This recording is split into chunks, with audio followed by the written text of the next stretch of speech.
Alright, let me get out of the sun here for a minute. Okay. Anyway, oh, a piece of glass. Where the hell did that come from? Ugh. Anyway, I don't know if I told you the story on this or if I did a video on this and posted it. I don't remember. However, this is a Cleveland pear tree. Now, this isn't a pear tree that produces fruit. You do get little berries on it and things, but for all intent and purpose, it has blossoms in them in the spring, and after that, you get a pear tree. Now, there's that one, and see if I can get a couple other ones. I'll show you what they look like before the sun gets in our face. Here's another one.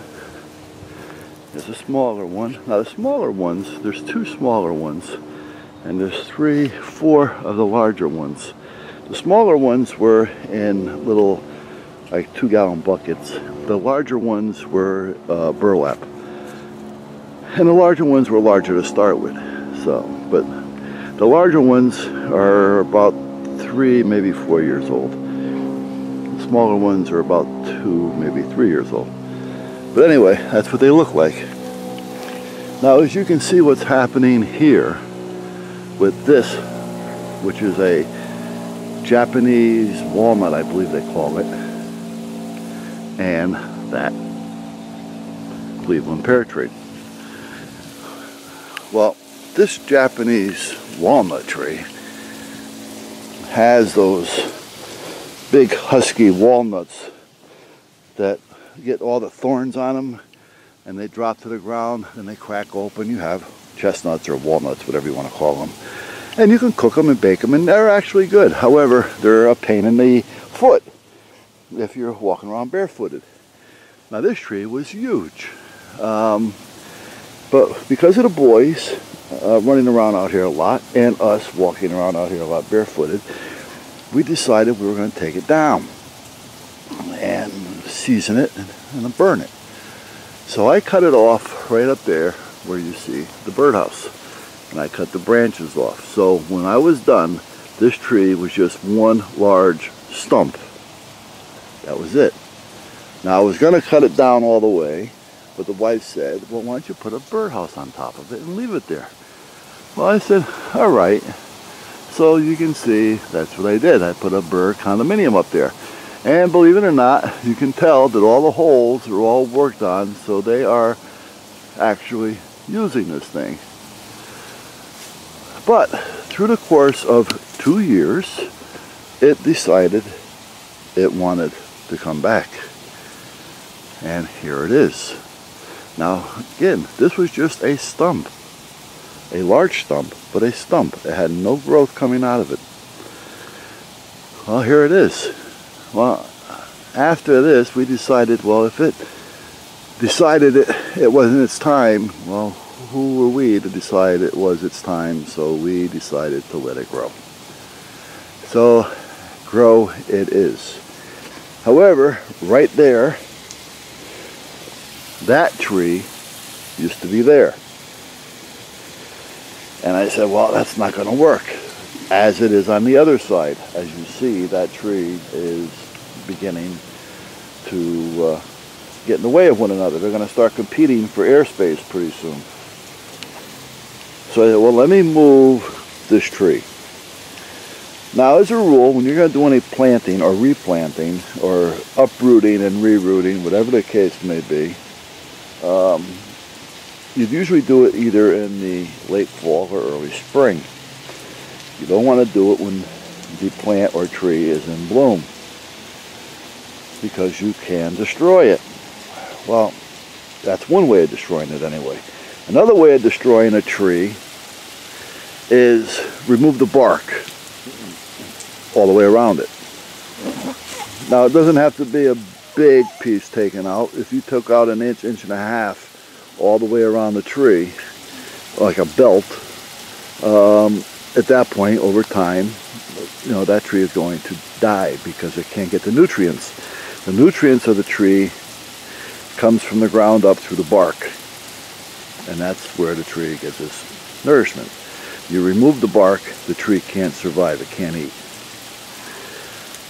So, there's two things I had going against me. One is I moved the tree right in the middle of bloom.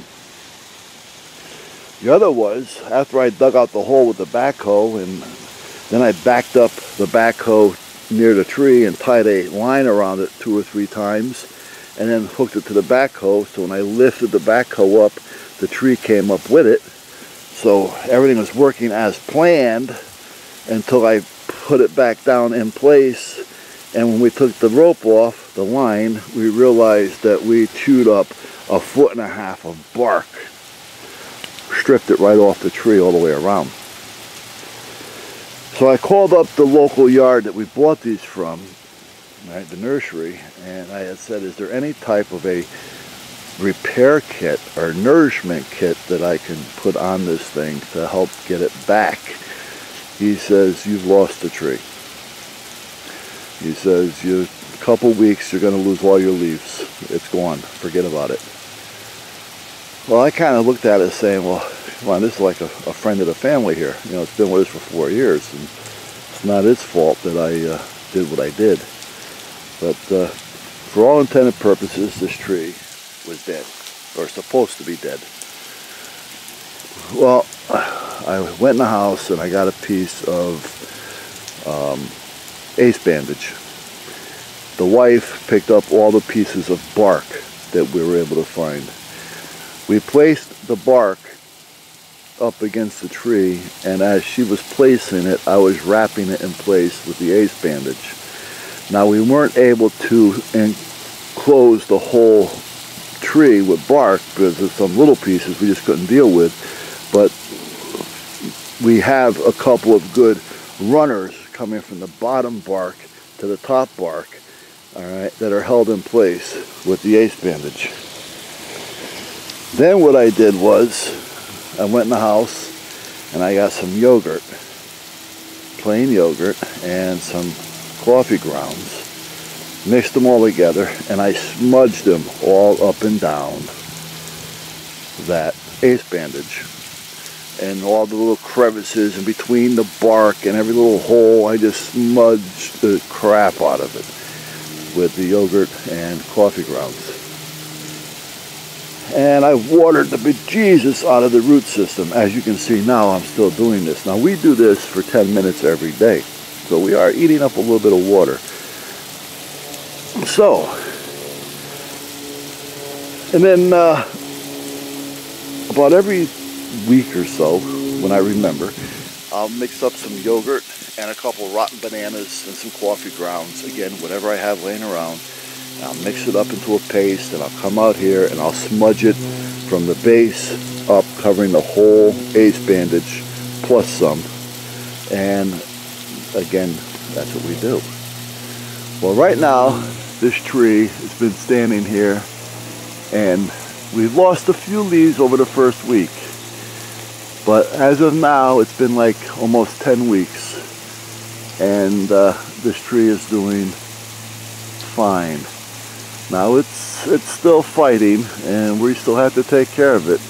It still loses a little leaf every now and then on a couple of branches that I had destroyed, but it seems to be holding up, and especially up top. Now, if it was, my opinion would be, if it was going to be dying, those leaves would have been all turned under and wilted, and it would have been dead, at least up there by now. But it's making it up to the top. So a little bit of water every day. All right, that's probably 10 gallons or so we go through.